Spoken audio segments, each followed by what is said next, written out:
Okay. Hello, everyone, and welcome to episode 45 of the Cloud9 of Bodied, the Cloud9 Fancast. Tonight we'll be discussing CSGO's matches at the PGL Major, Smashtastic results, and then try to scrub off the shame that was C9's Week 6 of the NA LCS. I'm your host Havokpus, and today I'm joined by... The Doctor is in. Dr.Manhatten is joining this episode of Bodied the Fancast. Frozencreek. I'm here and I'm depressed. And I'm back. It's Trey for the great analysis and rants. Everyone's favorite member. Trey's the favorite. If it was like a boy band, Trey would be like the really good one. Man, I'm blushing. I would probably be the nerdy one. Frozen would probably be the bad boy, considering he goes on a lot of rants. I'd be the drunk guy. Well, Yeah, so Pie so and the I bad would- boy. So the bad boy. Wait, are we sure that's not Pie? Pie though? and I would compete for it pretty religiously. Bad boy competition. All right. Well, there was a lot that kind of happened. Probably the biggest thing was that CS:GO was at the PGL Krakow Major, and there was mixed results. I would say we got to beat teams like North and Mouse. We lost to Big through some perhaps controversial happenings, and we barely lost to G2 in overtime, and then ultimately we lost to Versus Pro in the last game of the group stage in a very chaotic game. But how do you guys think of the results since it all went down over the past few days? I think it's really awkward to look at because there were so many points during this group stage that C9 played out of their minds. And then there were times where we would be up 3 players and still lose a round. The inconsistency really hurt, but I think having a coach really helped. The matches versus Big and G2 got away from us, and if we could have just pulled those back, we would have easily made playoffs. Yeah, I think especially in the G2 match, it was really frustrating to watch because there were a lot of rounds where Cloud9 should have definitely won. Especially when G2 was having to do a bunch of economy buys and just go on pistols, or had to have a few people stuck on pistols, and then we would lose anyway. It was really frustrating to watch, just because you guys have superior stuff. What are you doing? Also, the fact that we lost, I think, almost single-handedly every pistol. Yeah, that was also that's sort of a staple for Cloud9 CS:GO team. It seems is they're just really bad at pistols, and then they lose the subsequent couple of rounds because they're still building up money. So whenever they're on pistols, the next 2 to 3 rounds are just auto losses almost, and it's just really frustrating to watch. But I think overall, it was kind of a good experience. They got to go to the major, which they didn't do last year. Hopefully this will be, just a good learning experience, and they can kind of fine-tune their play from here. I'm oddly hopeful looking into the future. Well, as much as I want to say I'm hopeful, there were some tweets that came out saying that the summer run was over and that the players were taking a break, and that slightly worries me that one of the players might want to go off and pretty much say, we've had too many struggles as a team, I want to go to a different team or something like that. Because if you look at Shroud's play, there were so many rounds where everyone on C9 could have played better, but Shroud was a anchor and has been for a while. So it'll be interesting to see what's going to happen. Yeah, I know Shroud has garnered a lot of criticism over the past, and sometimes rightfully so, since he, does kind of drop a lot of rounds that, he needs to clutch up on. Sometimes he makes mistakes, and other times he plays very well. Some people are hoping that he does retire, like he kind of leaked, quote unquote. Other people are worried that if the team continues to have like really inconsistent performances, they'll lose someone like Stewie, who is a big asset to the team. Hopefully that doesn't happen. We're sort of, I guess, in this very murky period, so hopefully the CSGO team can stay together for the kids, stay together for the fans. But we'll just have to see, and we'll definitely be reporting on it. Manhattan, do you have any thoughts on the CSGO stuff? No comment, really. I was going to ask if we would call this a success. Is coming to this major being ranked as a possible top 10 team in the world and then falling out in the first round, is that considered a success for what we kind of expected coming in, or should we have expected more? I think everybody was expecting, especially coming off I Am Cologne last week, for us to at least make the playoffs. When you look at the teams that were here, there were a lot of teams like Flipside and North that hadn't been playing well. The thing is, we aren't the only one to be pretty much upset. FaZe was looking amazing and went 0-3. So there were a lot of teams. I think somebody tweeted out like 9 or 10 of the top 16 teams in HLTV, including number 2, were not, or I'm not sure if it was number 2 or number 3, didn't make it to the playoffs. So there was just a lot of uncertainty, I guess. And that kind of is what you can expect from a best of one sometimes. Since it's just best of ones, a lot of crazy stuff can happen in group stages. So it does show the lack of how a Swiss system best of one can just fuck a team over. Yeah, but this is like a team of experienced players. It's not like it's their first time on stage and they're kind of overwhelmed by playing a bunch of teams. Like,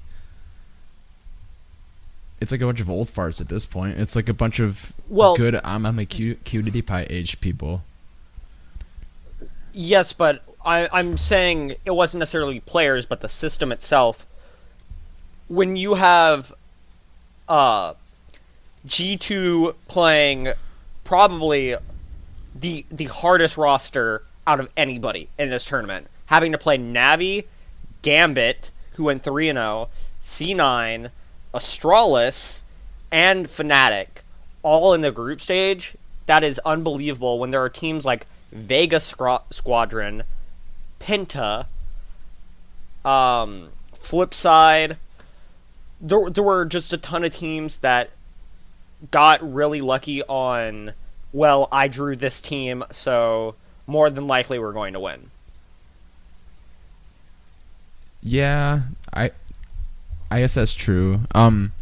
So is being the only NA team there, is that considered a success at all, or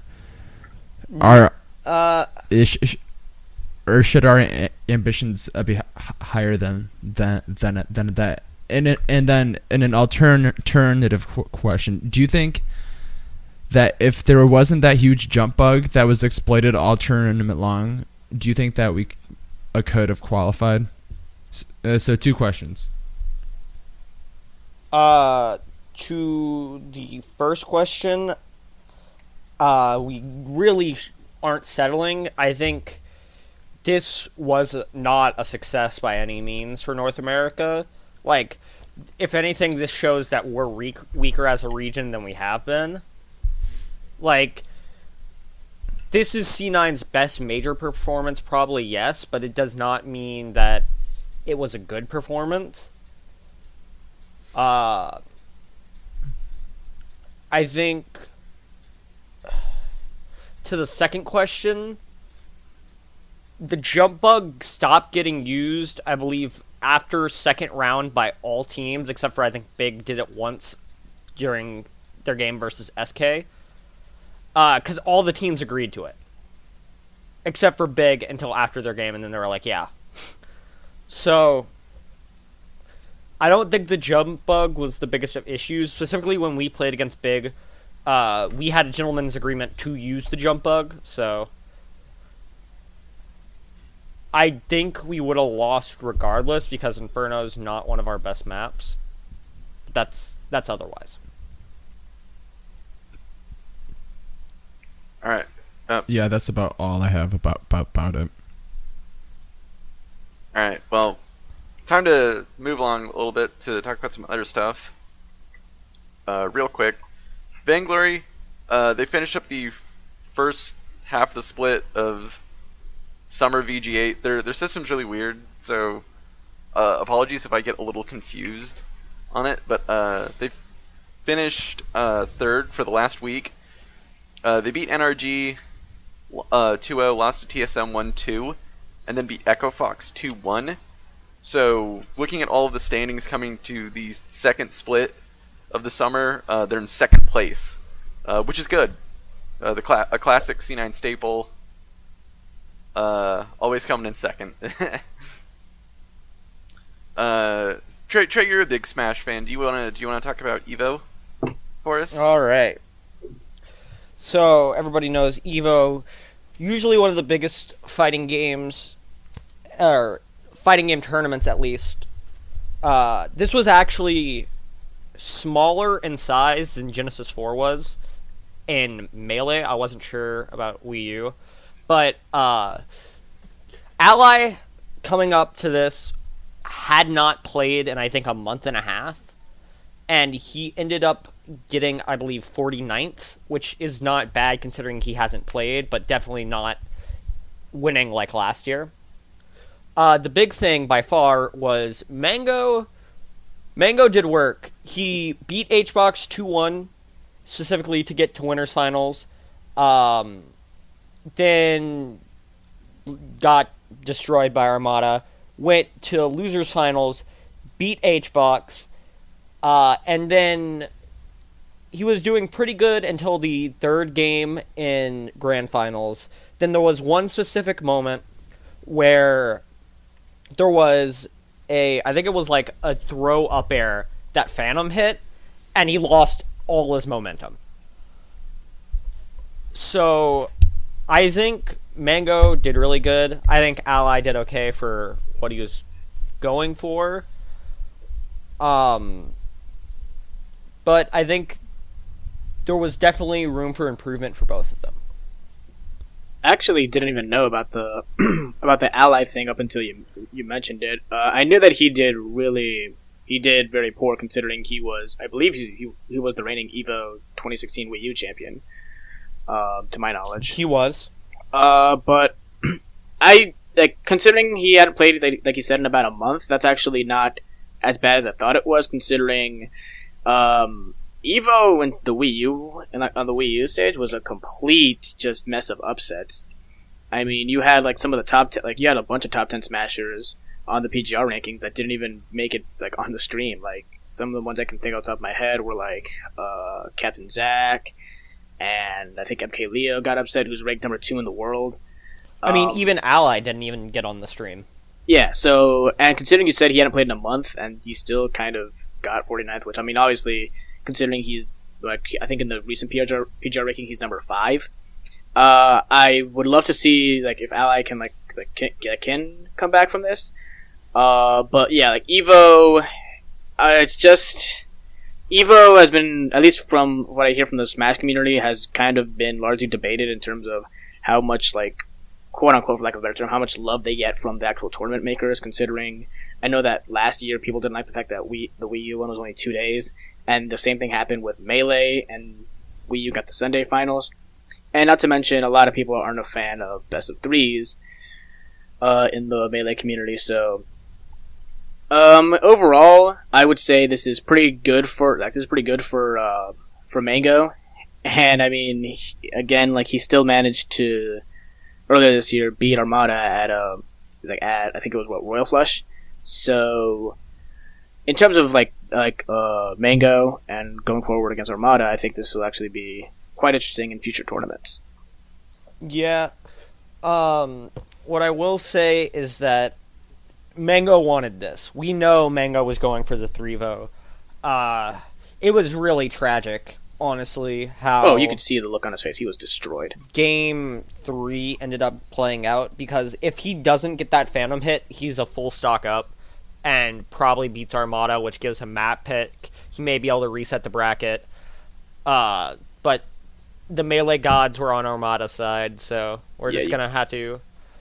The good thing about this is, even though EVO is over, next week is DreamHack Atlanta, which I don't think Mango is playing, but it goes DreamHack Atlanta, then LTC 5, and then Get On My Level, which are all 3 decently sized tournaments. I don't know how big LTC is going to be this year, because it was in between 2 pretty much super majors. Okay. So it's just, there are a ton of big tournaments for Smash coming up, and EVO is starting to feel less and less like the big tournament and more like another just evenly decent tournament. Because Genesis, I'm not sure if it had a bigger prize pool, but it was larger and competitors, and the venue where they had the finals was bigger, so... Yeah, you could see, like, Mango was, like, destroyed after that, so... I don't know, like, hopefully. And, also, I'm not sure how big this tournament is, but I know that, like, in my area, like, you also got, like, SmashCon coming up. Like, around there, I'm pretty sure that's, like, SmashCon, I think, is, like, the week after Gommel, too. Oh, cool. So, yeah, you had a bunch of them going up, so... Definitely momentum still going for Mango, and I hopefully that the EVO thing didn't take him off, or didn't take him didn't take off too much of his momentum. That's what I'm trying to say. But yeah, props to the kid. Props to the kid indeed. Hopefully Mango can keep on keeping on. In my eyes, second place is just as good, but of course to a competitor like Mango versus the only thing that matters. So hopefully he can do well in his future tournaments. Let's move on to League of Legends now, which usually takes up the bulk of our time here. Oh boy. On the show. So Cloud9 played against NV and Immortals over the weekend in a very head-scratching display. The NV match, man, I don't even know where to begin. I'm not sure if it was like just our worst performance. I'm not sure if it was an outlier due to all of the Rift Rivals troubles, or it was sort of a magnifying glass on a lot of bigger problems that the team is facing. It was just really kind of hard to watch because just things would kind of go well, and then Sneaky or contracts would just get cut out, and then everything just crashes around us, and then we would lose. This series specifically just looked like we were lost. I think this patch we did not understand how to play the game right. Contracts was getting caught out in the jungle. He was getting just thrown around, and we kept giving up so many dragons. We actually looked like we were lost for the first time in a while. Yeah, the dragon control thing was also something that people point out and saying like, yeah, this is like kind of been a problem for a little while now. Cloud9 has had this thing where they've a lot of times sacrificed dragon control for like tempo advantage. And I'm actually curious what you guys think, if that's a worthwhile trade or not. Having tempo advantage can certainly be important in terms of like, getting backs quicker. Maybe you can push up on a turret better. Maybe get a turret in trade. But you have to look at what the dragons do, especially now. You don't want the enemy team stacking like mountain dragons, so they can just push your base super fast or push down Baron. You don't want them getting an Infernal Drake, so they just do more damage. So I'm not sure if sacrificing all these dragons is really worth it. when getting a dragon buff can actually be a pretty potent advantage. Yeah, I think undervaluing the impact of dragon has been one of our biggest faults this split, or even this season. I'm not entirely sure that we're doing all that poorly on dragon. In dragon percentage, or in first dragon percentage, we're third in the league right now, and it's almost kind of inversely proportional. Not like totally inversely proportional, but there's a kind of a relationship between first dragon percentage and herald percentage. Actually, Phoenix 1 is first in herald percentage and dead last in first dragon percentage. And I think that this week, in like the past, maybe not the week before, but that 1 week that we kind of were questionable before we played TSM, I guess outside any of like a really big games against like TSM and stuff, we've kind of dropped the ball a couple times, and it might just be, I guess there's a lot of excuses we could drop, but it just like feels so like out of what we should have been expecting from them and what they should have been expecting from themselves. Yeah, I think everyone was really caught off guard. I think I was especially caught off guard by Jensen's performance. You know, he went 0-0-0 on Corki. Of all champions, you know, Corki is this, you know, amazing hyper carry again. You know, when Corki is buffed, he's an incredible problem. You know, he can make all these roams with the package and make these crazy plays and just get incredibly fed into all this damage. And, you know, Jensen did nothing with it. His Talia was kind of a similar fashion, I think. You know, he didn't, you know, her Weaver's Wall allows her to make like all these really good roams and, you know, make these really intricate, you know, kind of clever ways to kind of cut off enemy teams and stuff, and I don't think we really utilize that effectively as well. And I think it was just really frustrating to watch, because, you know, these champions have these tools that can really be effective and help us kind of snowball the game and stuff, and we're not really utilizing those or thinking ahead to use those.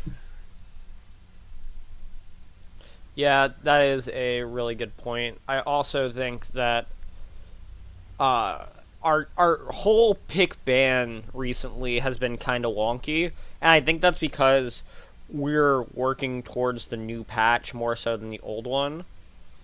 And this new patch is going to be wild, so I think this next week is going to be really interesting.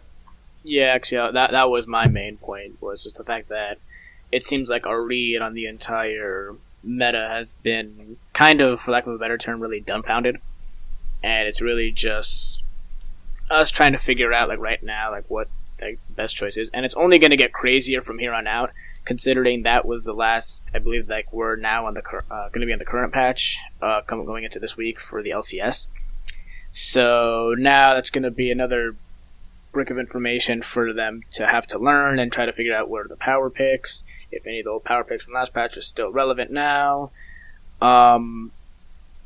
I didn't know what happened with the Corki. I mean, my only other suggestion is, I'm not even sure if it goes well in this comp. Like, instead, maybe if, like, I'm not sure if Jitten is terribly comfortable with the Corki, but I was scratching my head. I think they left Ori open in game 1, and we all know that, like, he goes off on that champion. Like, even if he doesn't have that many resources invested in him, usually within the laning phase, which usually that's how Ori works. But I believe that was game 1 then. But game 2 they did ban Ori in the second phase. But I just really want them to see, or like I really want to see if they do read into the current patch much better. Yeah, I think going to both of your guys' points about the draft, I think that it kind of felt like a thing of, we're picking all of these OP picks just because they're OP, and not because a champion has a certain part of their kit that our players can utilize really well. Like, Corki is a really strong pick, but and, you know, Talia is a really strong pick, but it requires, you know, the player to kind of roam a lot and be more, you know, useful around the map, and Jensen isn't really about that. You know, we also picked, like, Callista and Rek'Sai, who are also incredibly, meta champions right now, but it doesn't seem to really fit how our players kind of play. He used to be really good on Kalista, and seeing him play Kalista now, it seems like he's just kind of struggling because I think his playstyle has kind of shifted into more of a utility style marksman, while Kalista is more of a kind of jump in there and really try to hard carry and do all this crazy team fighting stuff.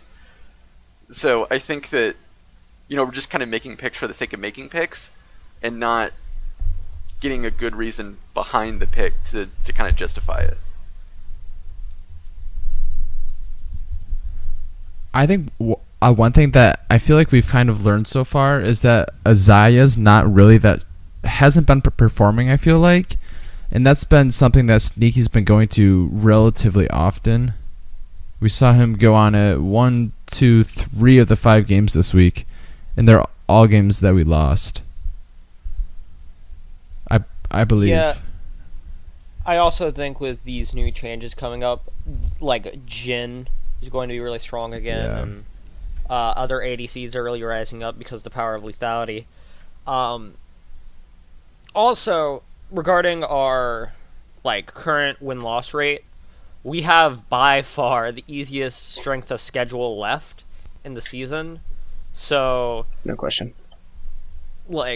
I think we do need to work on getting a lot of things done, but at this rate, we still have to play everybody below us and almost nobody who's above us right now. So if we can just start winning these games and getting ready for playoffs, that's the most important thing right now. Yeah, I do agree. I think that the Immortal series can probably be a good indicator of what we need to work on. Game 1 was a really great instance of here's what C9 does really well at.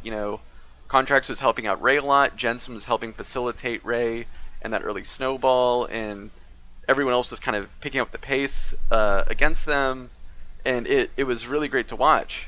Especially with Ray, popping off on Camille, it was so fun to see. But then, games 2 and 3, there's stuff where we need to work on. We need to kind of work on our draft, maybe. We need to work on our mid-game shot calling, because a lot of times, now, it seems that our early game is alright, and Contracts does a good job of creating these little tiny advantages, but we can't seem to hold on to those, and we'll just let the game stagnate, and then we'll make some call or overextend a call, and then we'll just completely lose control of the game and lose out. So I think they really need to get back in the saddle and try and really tighten that up, because that's the thing that's losing us games right now. Another thing that, at least in the Immortal series, I've noticed this, that was kind of just losing us games, was just, they never really seemed to be clear on who they wanted to pick, and sometimes when they did, it was usually not really the right target for, mainly just in Game 3. I felt like one thing that you usually see in these team fights, they were so focused on just throwing everything at Cody's son on the Kog'Maw that, we saw Flame pretty much do his signature Flame Horizon on Ray, and then we saw, I think, in a mid-game team fight that I think he got Public got a double kill and started getting his very pivotal power spikes and really using them to the full advantage. And even with that, they were just still trying to throw everything that they possibly could at Cody. So I mean, I think their team fighting could also use a bit of work too. It was really prevalent through the Immortal series. Yeah, I definitely agree that the focus on Cody's son was unneeded. Or not necessarily unneeded, but there were too many problems in that game to begin with. We pretty much picked a mid-game comp that had to win early. And did not happen. So we pretty much were going to get outscaled by the Corki and the Kog'Maw. And unless we won the early game, there was nothing really we were going to be able to do about it. And we didn't win the early game. Shin gets bullied in. Renekton gets big, and then the game just ends. the sad part was that I think that all things considered, Ray was one of our best performers throughout the game, considering how well he stayed alive and took pressure despite being a billion goal down at like 10 minutes. I thought he played really well in moving around the map and just staying alive, but he got put so far behind that he was essentially just a walking shield. I think. Yeah. Oh, I was Go just ahead. gonna say that his Cloud9 game 2 was really good because when they would go into fights, him and Contracts would take the full pressure of the fight and just allow Sneaky and Jensen to just kind of work on the sides and kill people. So Ray definitely did perform really well. And I think he really does need to get credit for his performance, even though they did lose. This is a moral victory, especially for Ray right now, considering he was just destroyed after Rift Rivals. So hopefully this will be a moral victory for Ray. Well, I agree. Ray definitely did some wrong, especially when we see Ray play. I'm noticing a lot of the time he's missing easy CS, which is a big worrying sign, especially when you're going to play a lane that's going to get bullied early. If you can't CS under tower correctly, that puts you at so much of a disadvantage later on in the game when you could have had that extra 300 to even 1,000 gold. It just, the things keep adding up. Yeah, I think he has a tendency to tunnel on killing his opponent and trying to like trade and dominate his lane opponent over getting CS. So I think that he loses sight on the farm in terms of like, okay, I can bully out my opponent and get a tower or something.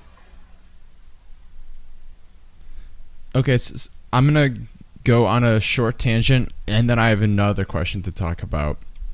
So I'm looking at this team stats for each team this split, and Cloud9's early game rating is actually 55.2, meaning that I believe it's 15 minutes. They have 55% chance-ish of winning the game, but their mid to late, their early game rating last split was actually negative, and their mid to late game rating was the highest in the split, and now it's actually negative, which means that they're losing games that they hypothetically shouldn't be losing after 50 minutes, and I think that does speak to how we seem to actually have stepped up our early game, but it's taken a lot out of our mid to late game, and that could either be maybe it's a lack of practice, but it could also be the fact that a lot of the other teams are stepping up, like especially looking at like players like Flame and Someday, who have like completely stepped up their game this split compared to the last split. But my other question was, apparently Sneaky like can't even or couldn't talk up until a couple days ago. So do you think that that's a valid excuse for how we performed last week and at Rift Rivals? I guess he's been really sick. There have been multiple interviews about C9 specifically at Rift Rivals. Everybody got sick. So apparently even Jensen said it wasn't worth it because nobody was feeling well.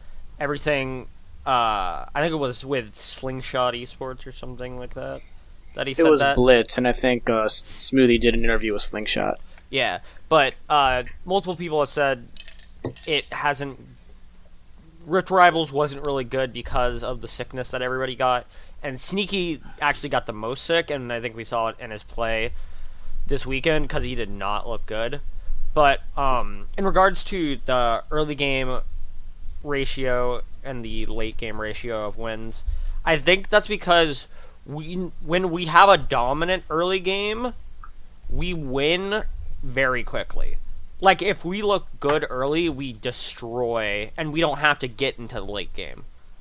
We don't really throw early game leads. It's just that if we're already behind in the early game, we either are stalling out for so long to where it becomes like a 50-50, or we stall out to get run over.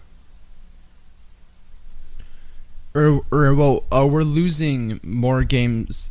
So our early game rating says that we should win approximately 55% of our games that we've played so far, and I guess you can't really do that with the number of games we played. You can get pretty close, but we're series wise we're at 50% right now. So I guess that's indicating that we're losing games that we shouldn't be based on the early game rating. But I also think that this split has shown that a lot of different comps are viable, so that might mess around with it, because actually EnVyUs has the highest early game rating right now, while a team like CLG actually has the lowest.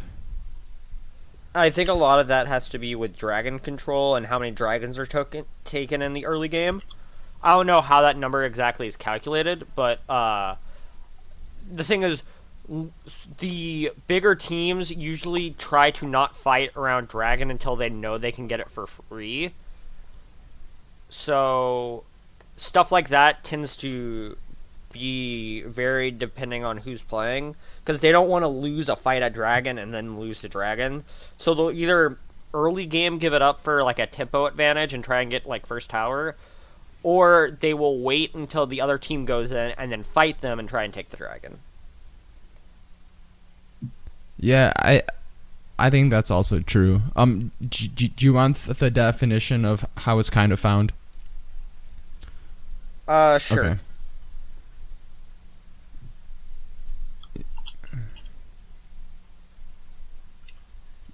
I'm trying to figure out the best one to use it. Okay, so early game is centered at 50 with scores higher than 50 being stronger and lower than 50 being weaker. The early game... So the method is, in simple terms, the model uses data from almost 800 professional games to predict a team's probability of winning a game based on the status of the game at the 15-minute mark. And I think his model's a little outdated at this point, but I think that it's kind of are related now. It's kind of still relevant. Yeah, like if you compare the teams together against each other, like it's irrelevant. I'm not entirely sure it has the new Herald involved in it and how the power behind it is. I'm not discrediting it. I'm wondering if it has calculations for the type of dragons that spawn, because I've noticed recently, maybe it's just been like bias or something, but it seems like we just get really bad dragons a lot of the time. Yeah, I think that, we always seem to get like cloud drakes and stuff, and then like whenever another team goes for a dragon, it's like, oh, it's a mountain dragon, oh, it's an infernal dragon. Why does this keep happening with?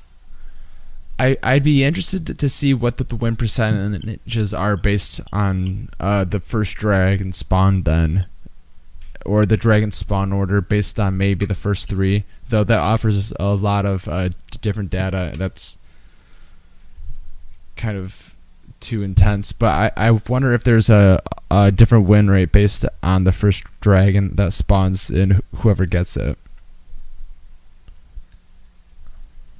Maybe. Interesting numbers would be defined, but sadly we do not have those. Yeah, and I'm much too lazy to go watch like 400 games this split so far, or something like that. That's probably too high, but still. I have one last point. I can save it for next week though, because I know that we're running out of time. Yeah, we kind of need to be moving along. So let's talk a little bit about the upcoming patch. LCS will be on 7.14 this weekend, so a lot of crazy, exciting stuff actually going on.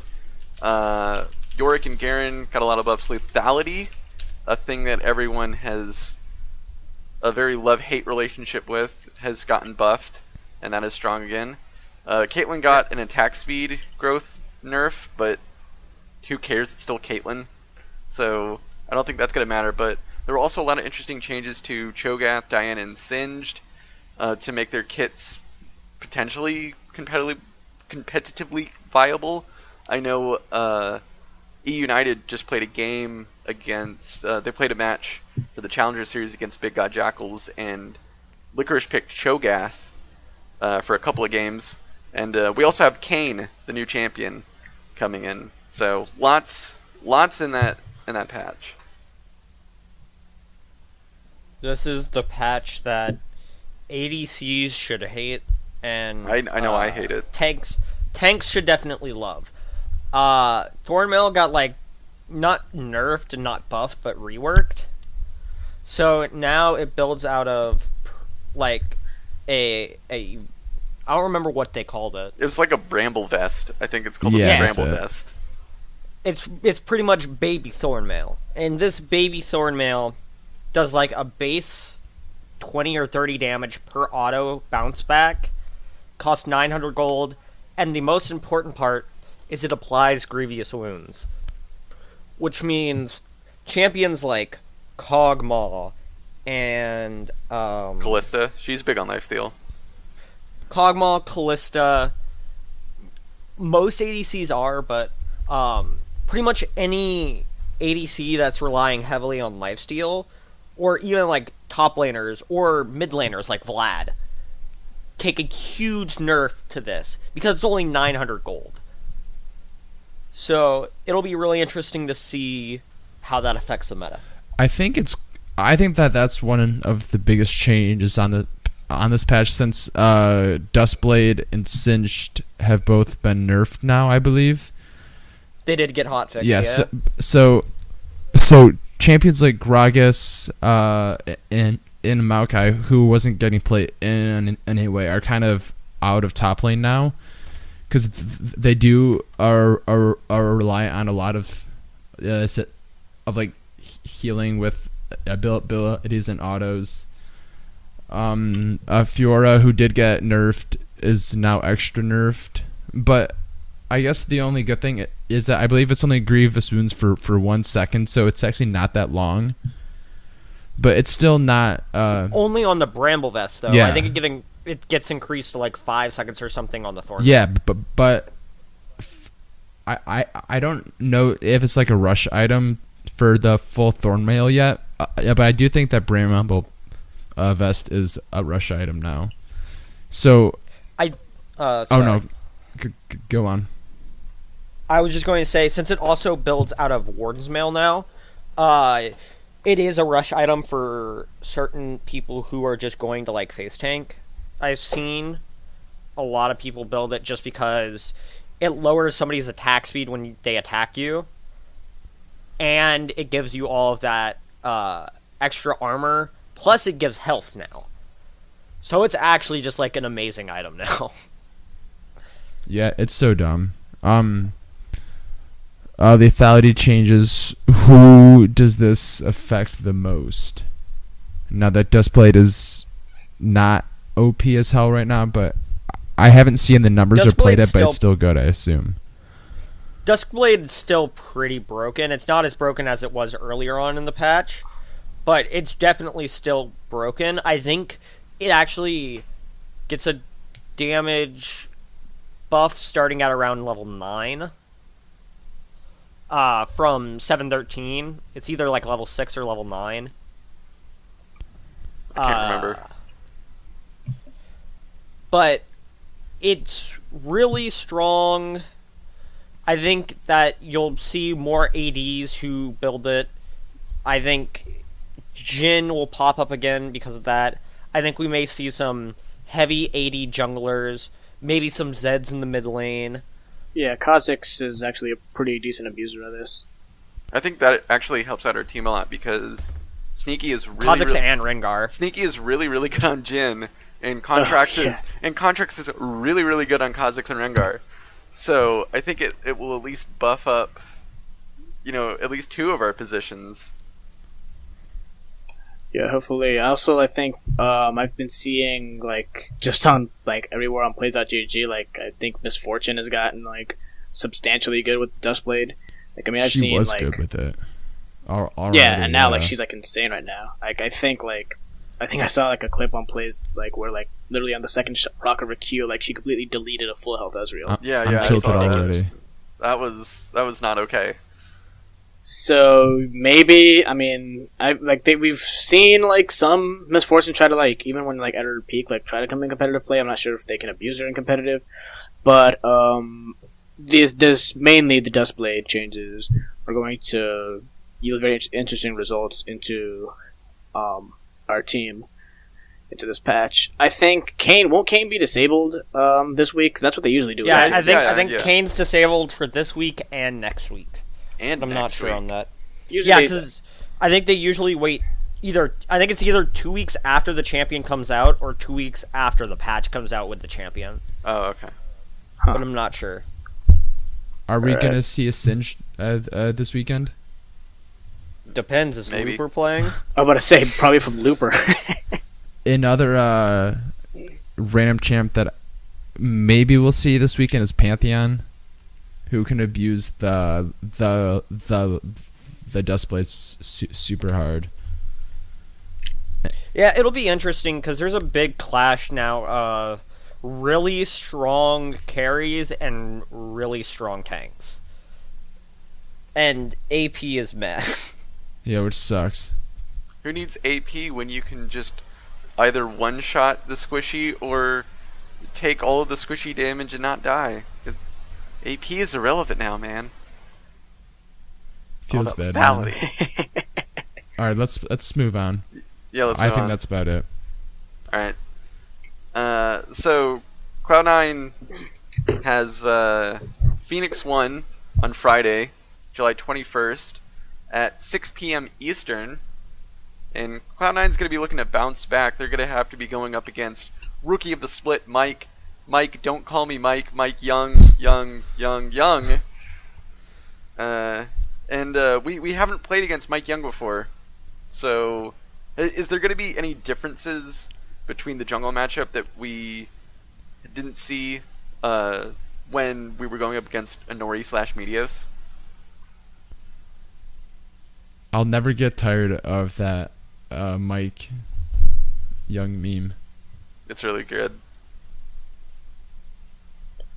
I mean, going into this, I would say the only thing that's probably worthy looking out is kind of just really how in your face Mike Young has been known to be, and in general, just how, I mean, his champ pool has been relatively shallow. I mean, he's a rookie, so he still has that kind of more or less going for him. I don't want to use that as kind of a crutch for him, but that's just what it is. Really, I just really hope that Contract can play this much smarter than him, just because I feel any jungler who can play much smarter or just more controlled than Mike Young, who just really just likes to go in people's faces.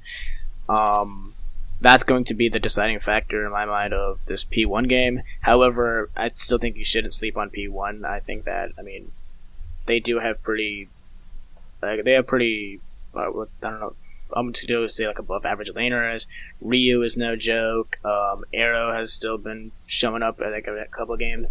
And you know, they beat Immortals, so I mean, this is a team you should definitely not sleep on. I hope Cloud9 does their homework against these guys.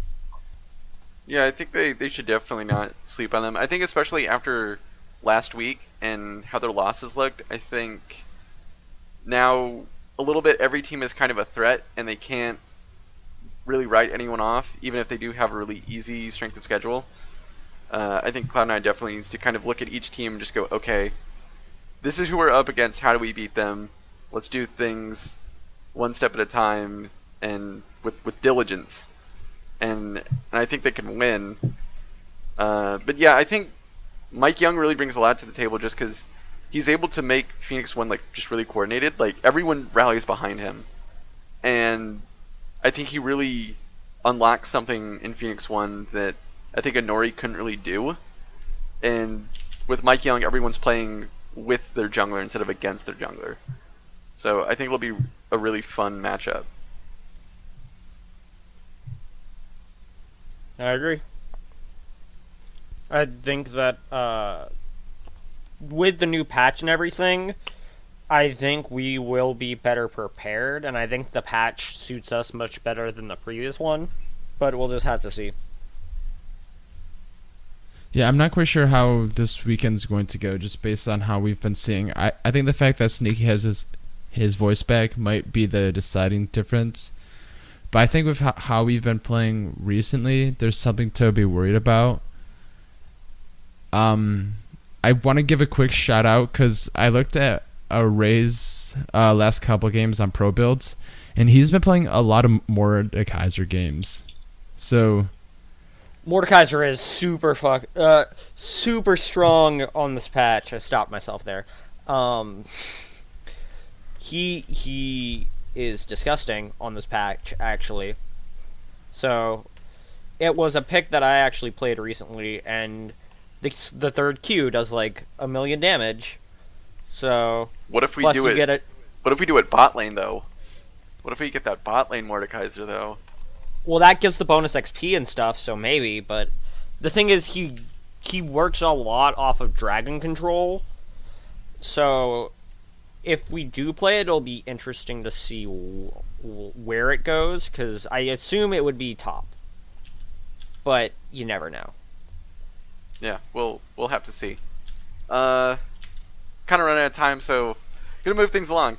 So second match of the weekend is Cloud9 versus Dignitas, July 23rd at 3 p.m. Eastern, and Dignitas are neck and neck with us in the standings. I believe they're only one place above us, and it will be interesting because we did beat Dignitas before. I'm curious to see if we can beat them again, considering our current state. Reminder that Dignitas still hasn't lost game 1. Oh, this is also. So wait, it's really? a game Like through type of game. consistently, they've still not lost a game. They are 12-0 in game 1s. What the hell?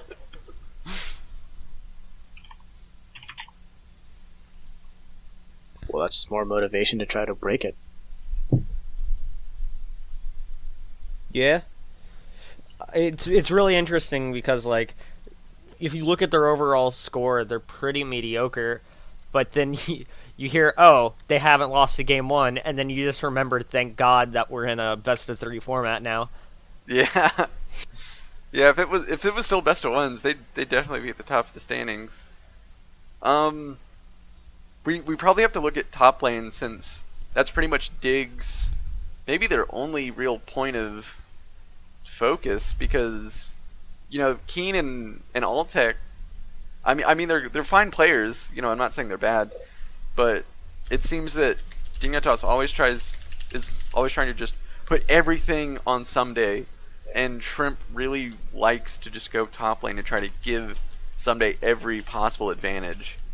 So hopefully we'll see Contracts maybe either try to counter gank more, or maybe put more emphasis on mid and bottom to kind of even out the pressure on the top side of the map. Also, it's worth noting that we should actually show just a bit of respect towards if they do decide to start Adrian, because I think he finally decided to make his debut on Dignitas last weekend, and he was completely unrecognizable in terms of the support role. I knew this guy for being a disengaged Soraka. He was basically a heal bot. Yeah, I mean he that's all he really played. I mean, he played stuff like Soraka and Nami and Janna. His thresh actually was completely unrecognizable from the Adrian that I'm used to. So I just hope that the bot lane and also Contracts can just show a bit of respect towards that bot lane, because they're not slouches by any means.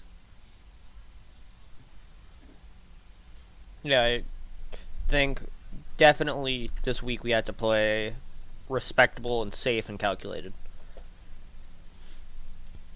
Yes. Yeah, you guys, I think, covered everything. Yeah. Should we? Does the chat have any questions? Is there anyone in the chat? Anders hasn't said much in a while, so I think he's gone. Maybe he's fallen asleep. Feels bad, man. Loser. Heckin' betrayed. Called out Heckin' on betrayed. the podcast. Hey, I was still here. I was still in the chat. Okay. Just, I'm a lurker, so... So it's you and someone else then. Oh well. Oh yeah, I think it's me. Yeah. Oh, okay. I do think we still have moments of the week, and we're already like 55 minutes in, so. Let's do that. Or no, predictions super quick. Do them. Give it like no more than 2 sentences in reasoning. Yeah, come on, Schnell. Starting from the top. 2-1 on both. I have a hard time picking against C9 just because I always pick for them, so I'm gonna agree with you and go 2-1 on both. Same as well. I think the weekend was the kick in the pants they needed, and Cloud9's gonna come back stronger than ever. Yeah. 2-0 P1, 2-1 Dig. We can't beat them in the first game. Alrighty. Well, that was a good lightning round. Should we just close out? We're kind of running short on time. Does anyone really care about the moments of the week? Does anybody have one? If anybody else does, I have one. But if not, it's no big deal. I have one. I don't really have one. My trivia group played at a thing on Sunday, and it was it was in the semifinals for like the state championship, and we got in the top 9 spots. So in a couple of weeks, we're gonna be playing at the finals for the state championship, and if we manage to kind of make it through that, we'll go to like the regional championships in New Orleans. So Are you gonna ask Jack to sponsor you? True. Oh, that would be so cool. That's pretty sweet. I thought it was just you guys went and got drunk and played trivia, but apparently it's actually legit. That's sweet. It is legit. I guess my quick moment of the week was over the weekend. I had my girlfriend and a friend over, and we wanted to play Jackbox TV games.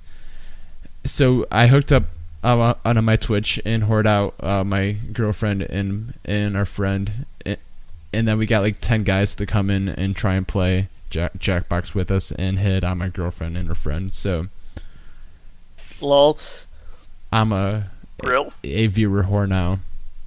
Officially. 12, by the way. Haha. What? That Twitch meme. Oh, okay. The 12, by the way. I think my moment of the week probably just has to go to like being done with school, because my last day of summer school was yesterday. So I am like done until I think like the 14th is when I go back. So that's dope. Nice. Yay. Alright, well I think that's it then. Alright, that's it. Okay, gonna close this out.